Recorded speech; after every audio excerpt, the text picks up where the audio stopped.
Welcome to Crypto Journal.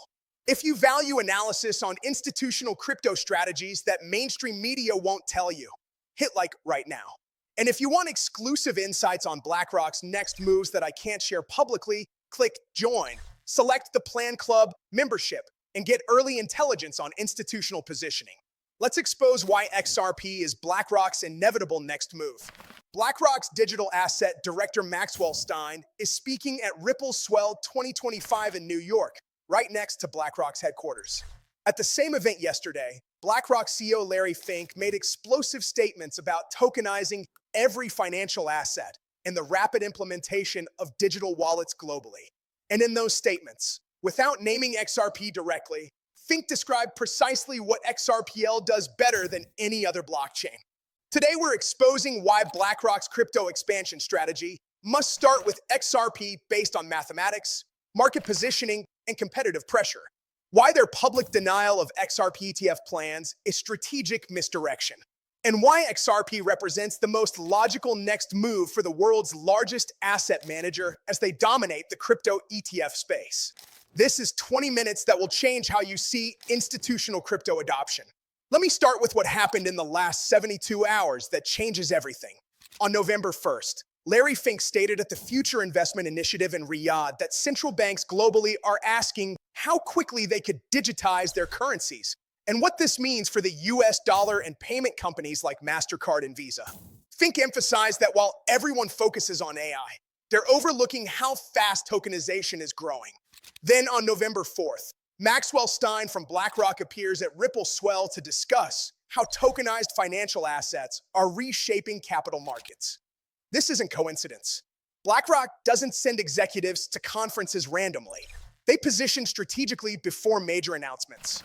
When Fink talks about digitizing currencies and rapid cross-border settlement, and Stein appears at Ripple's flagship event, the strategic alignment isn't subtle. It's coordinated positioning.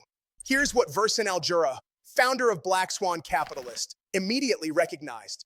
Fink's comments describe exactly what XRP Ledger provides. Quick, cost-effective international transfers using XRP as bridge asset. Tokenization infrastructure already operational. Integration with traditional finance institutions. This is XRP's positioning, and Fink described it without naming it specifically. Now let's examine why BlackRock must start their altcoin ETF expansion with XRP based on pure business logic. BlackRock's iShares Bitcoin Trust has seen $64.9 billion in total net inflows since January 2024 launch. That's 106% of the entire US BTC spot ETF market's $61.15 billion inflows. BlackRock didn't just participate in Bitcoin ETFs. They dominated completely, capturing more inflows than all competitors combined. Similarly, BlackRock's iShares Ethereum Trust reported $14.2 billion in inflows compared to the entire US ETH spot ETF market's $14.4 billion. Again, BlackRock captured 98.6% of total market inflows. When BlackRock enters a crypto ETF market, they don't share the pie. They eat the entire pie. This creates massive competitive pressure. Grayscale, Bitwise, Franklin Templeton, 21 Shares, Canary, and ProShares have all filed XRP ETF applications. As of November 2025, at least 7 firms have pending spot XRP ETF applications with the SEC. These competitors are positioning to capture XRP ETF market share before BlackRock enters. If BlackRock waits, they'll face entrenched competition. Grayscale already operates GBTC with massive AUM. If Grayscale's XRP Trust launches first and captures early institutional flows, BlackRock enters playing catch-up instead of dominating. This contradicts BlackRock's entire ETF strategy, which is based on first-mover dominance through superior distribution and institutional relationships. Here's the mathematics that make XRP inevitable. XRP is the third largest cryptocurrency by market cap at $165 billion as of November 2025. It ranks in the top 5 non-stablecoin crypto assets globally. Nate Geraci, president of Novideo's Wealth Management, stated explicitly, "It doesn't make sense that the world's largest asset manager, current leader in both spot BTC and ETH ETFs, would ignore two top 5 non-stablecoin crypto assets. Geraci predicts BlackRock will launch both XRP and SLL ETFs, stating that failing to pursue these assets would signal to investors that only Bitcoin and Ethereum matter. But BlackRock's business model depends on capturing every institutional allocation opportunity. If clients want XRP exposure and BlackRock doesn't offer it, those clients go to competitors. BlackRock loses AUM to Grayscale or Bitwise. That's unacceptable for a firm managing $11 trillion.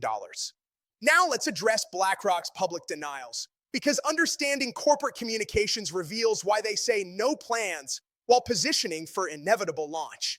On August 8th, 2025, BlackRock stated they have no immediate plans for XRP or SLL spot ETFs. Larry Fink repeatedly dodged questions about XRP ETF filings. When asked directly, executives say no plans at this time.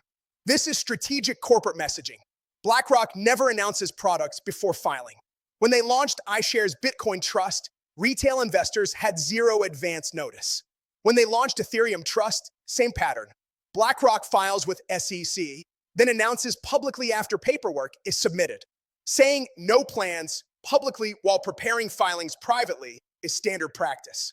Moreover, denying XRP ETF plans serves strategic purpose. It allows competitors to file first and test SEC's regulatory response without BlackRock taking early risk. If SEC approves competitors' XRP ETFs, BlackRock files immediately knowing approval is likely. If SEC rejects early applications, BlackRock avoided wasting resources on regulatory battles. Either way, BlackRock wins by moving second with better information. Here's the regulatory timing that makes XRP uniquely positioned. Ripple's legal battle with SEC concluded in August 2025, with both sides dropping appeals. The court confirmed XRP sales on secondary markets are not securities transactions. This removed the single largest regulatory barrier to XRP ETF approvals. Bloomberg analysts increased probability of US XRP ETF approval to over 95%. Polymarket predicts 83% chance of XRP ETF approval before end of 2025. When regulatory clarity arrived and probability exceeded 80%, that's when BlackRock historically files. They waited for Bitcoin ETF regulatory clarity. They waited for Ethereum clarity. Now XRP has clarity, and BlackRock's executives appear at Ripple swell. The pattern is unmistakable. Let's examine what BlackRock's head of digital assets, Robbie Mitchnick, stated about their ETF evaluation criteria, because this reveals XRP meets every requirement. In September 2025 interview with ETF analyst Nate Geraci, Mitchnick outlined BlackRock's framework: client demand, market capitalization, maturity, liquidity, and fit into broader client strategies. Client demand: institutional clients explicitly requesting XRP exposure through regulated vehicles. Otherwise, Grayscale, Bitwise, and Franklin Templeton wouldn't file applications. These firms conduct extensive client surveys before filing. Multiple filings prove institutional demand exists. Market capitalization: XRP at $165 billion ranks third among non-stable coins. Larger than Solana, Cardano, Avalanche, and every other altcoin except Bitcoin and Ethereum. Market cap threshold clearly met. Maturity: XRP launched in 2012. 13 years of operational history. Processed billions in cross-border payments through RippleNet. Partnerships with 300+ financial institutions. Regulatory clarity achieved through SEC victory. Maturity exceeds most cryptocurrencies. Liquidity: XRP trades $1 to $2 billion daily volume on major exchanges. Deep order books on Coinbase, Kraken, Binance, and others. Sufficient liquidity for BlackRock's institutional clients to enter/exit positions without market impact. Broader client strategies: here's where XRP becomes compelling. BlackRock's clients are pension funds, endowments, family offices, and institutional allocators seeking diversified crypto exposure. Offering only Bitcoin and Ethereum limits diversification. Adding XRP provides exposure to different use case, cross-border payments, and tokenization that Bitcoin and Ethereum don't optimize for. When XRP meets every criterion BlackRock publicly stated they evaluate, refusing to file becomes strategically illogical. Michnik emphasized evaluation is continuous process, not one-time assessment. Translation: they're constantly monitoring XRP's positioning, and when all factors align, they'll file immediately.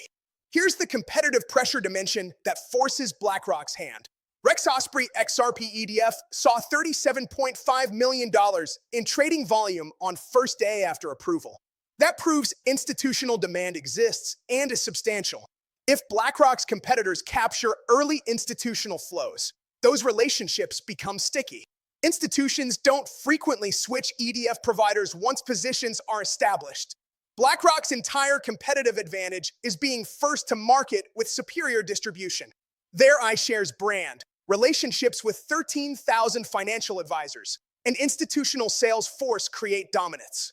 But that advantage evaporates if competitors establish XRP ETF positions first. BlackRock must file soon to maintain their dominant strategy. Moreover, BlackRock operates globally. While they publicly discuss US ETFs, they manage assets across Europe, Asia, and other markets. 21 shares already launched XDCEP on Euronext Paris and Amsterdam in July 2025. European institutional investors can access enterprise blockchain infrastructure through regulated products. If European XRP products launch before US products, BlackRock loses global positioning. Now let's talk about what Fink's tokenization comments actually mean for XRP specifically.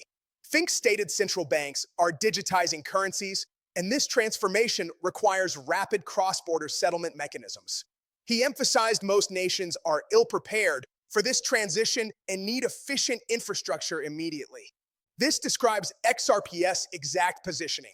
RippleNet provides instant cross-border settlement. XRP acts as bridge currency between CBDCs, stablecoins, and fiat currencies. Ripple partnered with central banks and financial institutions specifically to provide the infrastructure Fink described. When Fink says tokenization of every financial asset and rapid implementation of digital wallets, he's describing the market XRP was built to serve. Black Swan capitalist Versan Aljaris stated, every central bank currency and ETF will eventually be digitized, and this change will require a single settlement layer to connect global markets. XRP will become the foundation of this new financial system. Whether you agree with that maximalist view or not, the strategic alignment between Fink's comments and XRP's capabilities is undeniable. Here's what BlackRock gains specifically from XRP ETF that Bitcoin and Ethereum don't provide. Exposure to the tokenization thesis Fink explicitly promoted.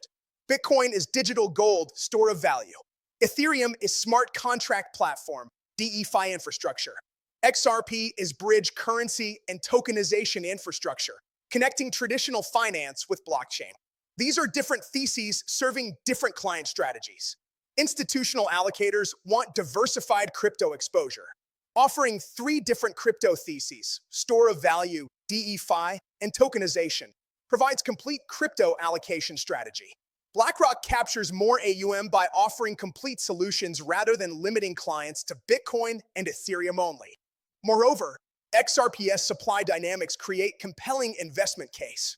With 57 billion circulating supply versus Bitcoin's 21 million, XRP offers different risk-reward profile.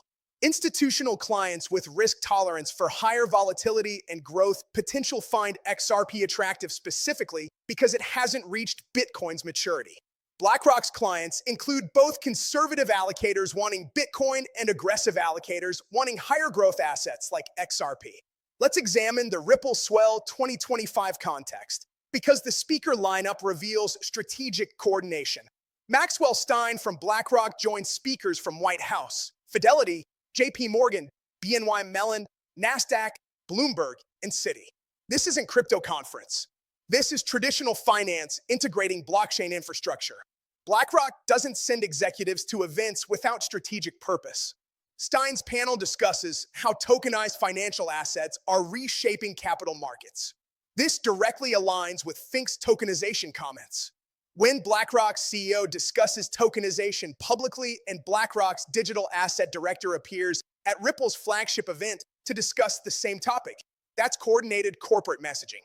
They're positioning XRP as solution to tokenization challenges Fink identified. Ripple also hinted at collaborations, integrations of RLUSD, and possible US spot ETFs for XRP. RLUSD is Ripple's USD stablecoin launching with NYDFS regulation and potential Federal Reserve master account. When Ripple operates regulated stablecoin and applies for banking license, they're building traditional finance bridge that institutions require. BlackRock needs these traditional finance connections to justify XRP ETF to conservative institutional clients. Here's the price impact mathematics if BlackRock files. Historically, ETF approval news causes 15 to 30% immediate price surge. Bitcoin rallied 60% in months following ETF approvals. Ethereum rallied 40%. When BlackRock's XRP ETF announcement occurs, conservative models suggest XRP rallies toward $4 to $5 immediately. If institutional inflows match Bitcoin's pattern relative to market cap, sustained rallies toward $8 to $10 become mathematically feasible over 12 to 18 months.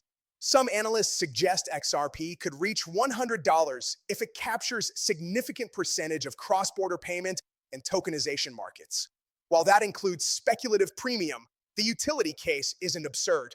If XRP processes trillions in annual settlement volume as bridge currency, utility value alone justifies significantly higher valuations than current $2.97. But here's what matters most. BlackRock's ETF dominance creates self-fulfilling prophecy. When BlackRock files, other institutions interpret this as validation. Conservative allocators who waited for BlackRock's signal then allocate to XRP through iShares product. This creates institutional FOMO where pension funds and endowments rush to establish positions before competitors. Price appreciation accelerates through this institutional feedback loop. Now let's address the bear case, because understanding counterarguments reveals why they're weak. Critics say BlackRock won't file because XRP trading volume comes primarily from Asia, where BlackRock's ETF presence is less dominant. This ignores that BlackRock operates globally and Asian demand creates global liquidity, benefiting US EDFS. Moreover, US institutional demand is separate from Asian retail demand. US pension funds want XRP exposure regardless of where existing volume occurs. Critics say crowded field with 7 competitors reduces BlackRock's incentive. This ignores that BlackRock captured 106% of Bitcoin ETF inflows despite numerous competitors. Their distribution dominance means they win regardless of competition. In fact, competitors filing first tests SEC's regulatory response, reducing BlackRock's risk when they file shortly after approvals. Critics say Larry Fink's ideology favors Ethereum over XRP. Nate Geraci acknowledged this, stating, BlackRock is more bullish on Ethereum and views XRP as scam, but emphasized business considerations override ideology. BlackRock manages $11 trillion. They don't make product decisions based on executives' personal preferences. They follow client demand and profit opportunities. If clients want XRP and competitors offer it, BlackRock must offer it or lose AUM. Let me be crystal clear about what we're not saying. We're not saying BlackRock has already filed secretly. We're not saying announcement is imminent this week. We're not saying XRP will definitely reach specific price targets. We're not giving financial advice. Markets can remain irrational. Regulatory frameworks can shift. BlackRock's strategy could change. What we are saying, documented evidence shows XRP meets every criterion BlackRock publicly stated they evaluate. Competitive pressure from 7 competitors forces BlackRock to file or lose market share. Larry Fink's tokenization comments describe XRP's exact use case without naming it. Maxwell Stein's appearance at Ripple swells signals strategic interest. And refusing to capture XRP ETF market contradicts BlackRock's entire business model of dominating every institutional allocation opportunity. The current price of XRP at $2.97 doesn't reflect BlackRock ETF filing probability. Markets are forward-looking, but institutional positioning happens before public announcements. When BlackRock files S1 registration for iShares XRP Trust, price will surge immediately. But smart money positions before filing, not after. That's how institutional capital works. Now you understand why BlackRock's crypto strategy must include XRP based on business logic, competitive pressure, and strategic positioning. You understand why public denials are corporate misdirection while private positioning occurs. You understand Larry Fink's tokenization thesis describes exactly what XRP provides. And you understand why Maxwell Stein's Ripple Swell appearance signals more than casual interest. Whether BlackRock files in November, December, or Q1 2026 is timing question. Whether they file at all is strategic inevitability. The mathematics, competitive dynamics, and institutional demand all point toward the same conclusion. BlackRock's altcoin ETF expansion begins with XRP because XRP is the only logical choice meeting all their criteria with sufficient market cap, liquidity, and institutional demand. If this analysis changed your perspective on BlackRock's crypto strategy and XRP's institutional positioning, smash that like button. And if you want exclusive intelligence on when BlackRock might file and how to position before public announcement, click Join, select the Plan Club membership, and get early institutional insights I can't share publicly. Drop a comment with your prediction for when BlackRock files for XRP ETF. I read every comment. Let's see who's thinking about institutional logic instead of following mainstream narratives. See you in the next one.